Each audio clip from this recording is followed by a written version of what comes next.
So we're going to be talking about factoring. And factoring is going to help us to determine the factors of a polynomial. So let's look at our multiplication. So I know we have discussed where we have to use the each by each method, or distributing twice through these sets of parentheses. So not only do I have to distribute the 3 to the x minus 2, I also have to distribute the x to the x minus 2. So we have x times x, which is x squared. We have x times negative 2, which is negative 2x. We also have 3 times x, which is 3x, and 3 times negative 2, which is negative 6.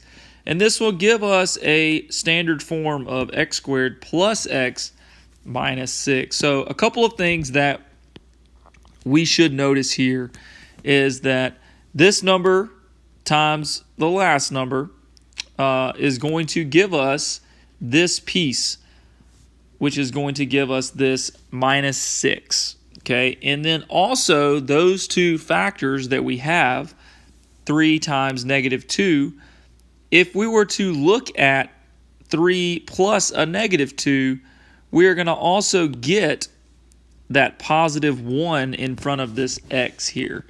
So if I were to add these together, 3 plus negative 2, or 3 minus 2, we get this understood 1 that is in front of our x. So what we are always looking for is what will multiply together to get the last number, negative 6, that also adds together to get our middle number. And those factors are positive 3 and negative 2. 3 times negative 2 is negative 6, and 3 plus negative 2 is positive 1.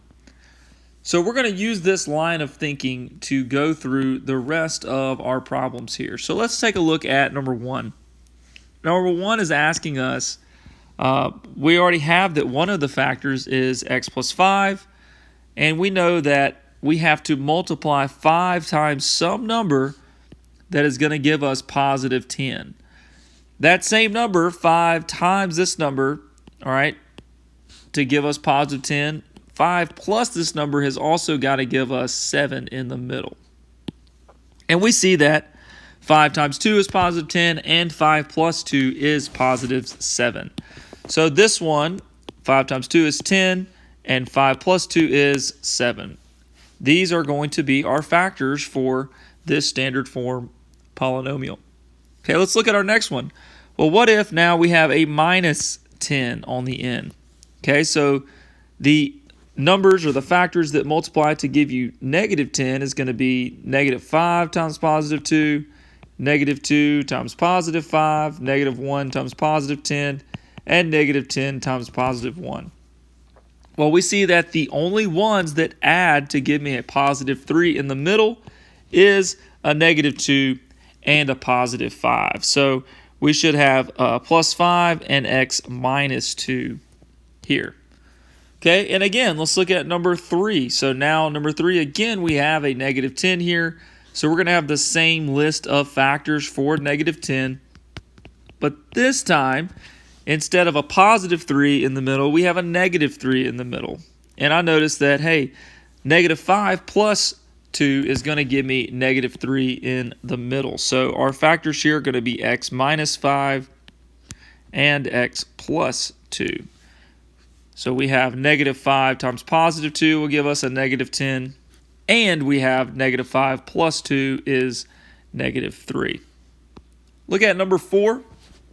Now we have a positive 10 again on the end. So we know that we need to look for factors of 10 that will add to give me negative 7. Well, we know that a negative times a negative will give us a positive. So we could have negative 1 times negative 10, negative 10 times negative 1, negative 5 times negative 2. And I see that that is the correct solution. Negative 5 times negative 2 is positive 10, and negative 5 plus negative 2 is negative 7. So these are my factors, x minus 5 and x minus 2. Let's look at number 5. So at number 5, I see that we have a 2 pulled out in front of all of these parentheses in front of both of my factors. So this would be like undoing the distributive property by a factor of 2. And if distributing is like multiplying into my parentheses, then taking that number out, taking that factor out, is like dividing everything by 2. So let's look at what happens when we divide each of these by 2. That's just going to give us an x squared minus 7x plus 20 divided by 2 is 10.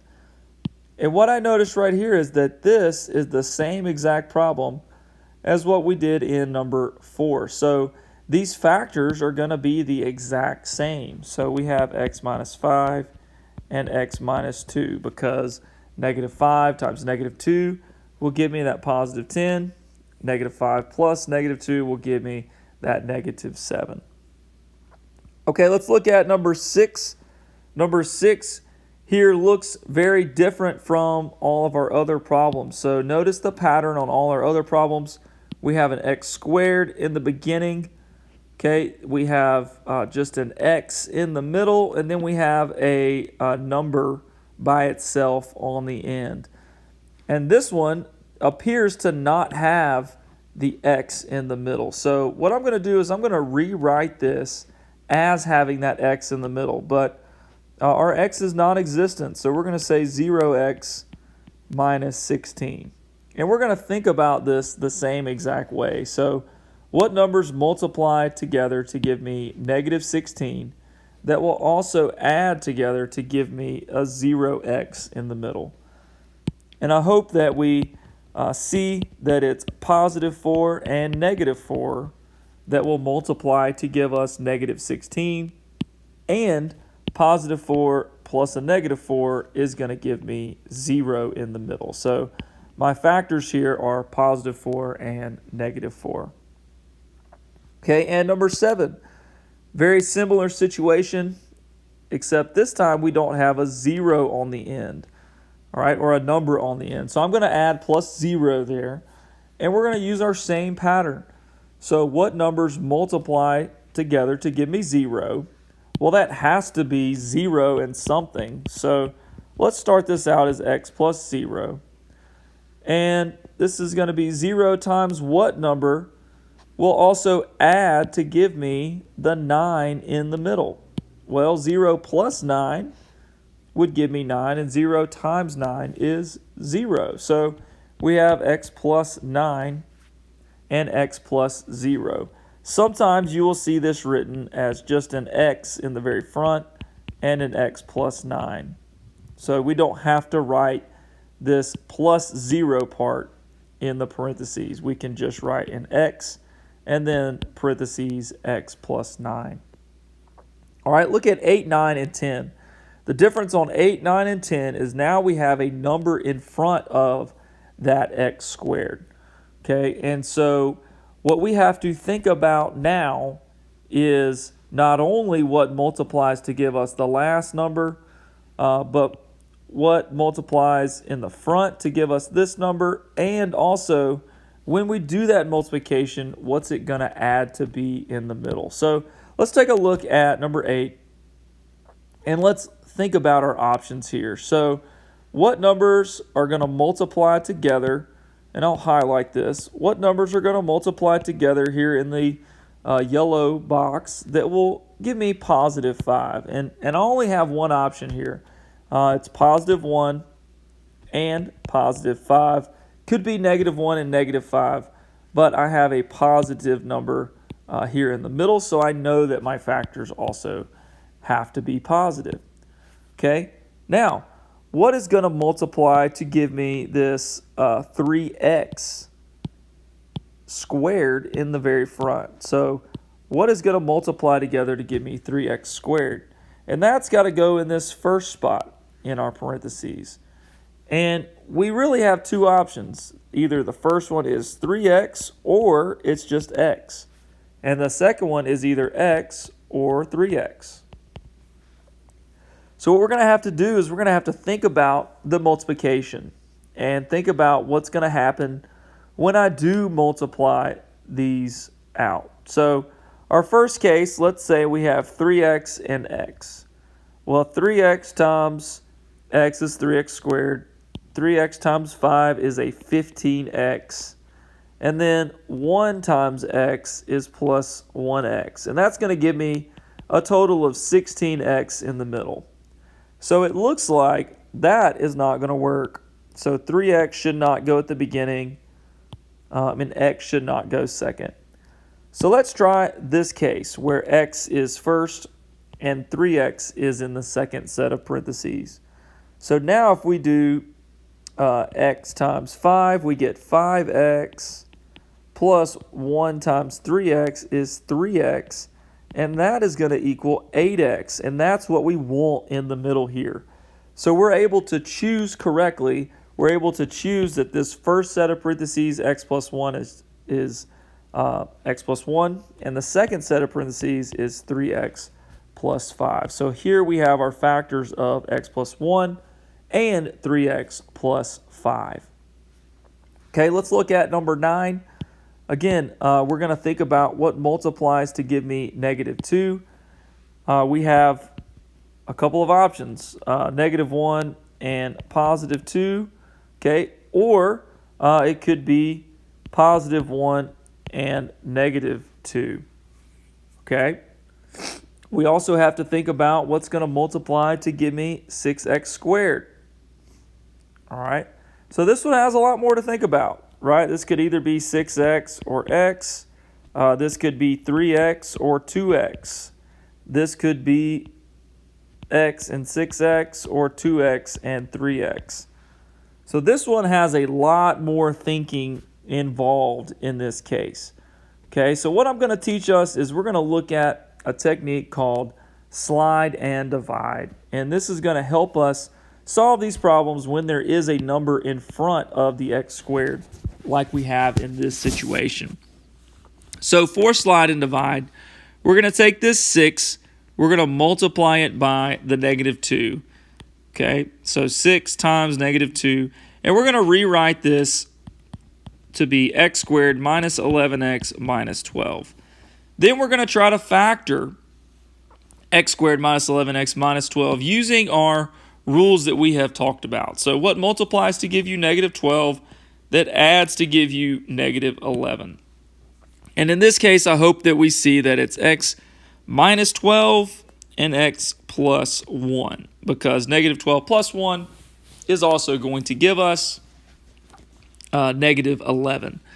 Okay, and because we multiplied by 6 earlier, now we are going to divide by 6. So we have the slide the 6 to multiply by the negative 2 and divide by 6 at the end with our factors. And you see that one of these factors, negative 12 over 6, this simplifies easily. So this is going to give us x minus 2 for one of our factors. And the other factor does not simplify. So we have 1 over 6. So what we're going to do with that 6 is we're going to bring it up in front of the x and still leave our plus 1 there. And so here is the correct factors for us, x minus 2 and 6x plus 1. So you see this really eliminates a lot of that thinking that we're going to have to use. This is a method that's going to work for us, x minus 2 and 6x plus 1. And we could go through and think about it, right? X times 6x is 6x squared. X times 1 is that 1x. Negative 2 times 6x is a negative 12x. And then negative 2 times positive 1 is that negative 2 on the end. So the slide and divide technique is helping us do that work through one method. We just have to remember these steps of multiplying and then dividing by that factor in the very front of the x squared. Okay, let's use that same technique with number 10. So we're going to apply our slide and divide technique. 4 times negative 3 is going to give us a negative 12 on the end. All right, so we have x squared plus 4x minus 12. What are the factors of negative 12 that add to give me positive 4? Well, that's going to give me x plus 6 and x minus 2. Okay? Because we multiplied by 4 at the slide portion of this, we're going to divide by 4 now. And I see that both of these fractions that I have don't divide evenly, but they will reduce or they will simplify. So 6 over 4 is going to simplify to be 3 over 2. And 2 over 4 is going to simplify to be 1 over 2. And so because these don't divide nicely, once we have reduced them or simplified them, we're just going to rewrite these without the division. So 2x plus 3 and 2x minus 1. And these are going to be our factors for this problem. So this is a really great outline for us when looking at different types of problems to factor.